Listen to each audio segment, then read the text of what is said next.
How to fix MacBook Trackpad not clicking. Firstly, check for basics. Restart your MacBook because sometimes software glitches stop the trackpad from responding. Check for dirt or debris. Wipe the trackpad with a soft, lint-free cloth. Some particles might block the touch mechanism. If the trackpad is still not working, then try using an external mouse.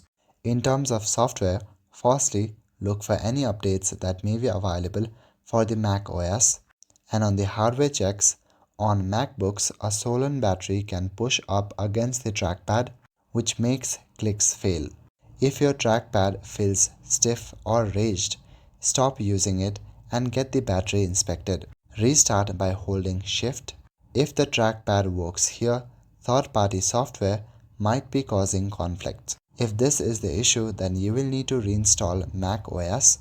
And if it's a hardware, that is, swollen battery problem or broken click mechanism, visit an Apple store or authorized service provider. So that's all for today. Thank you.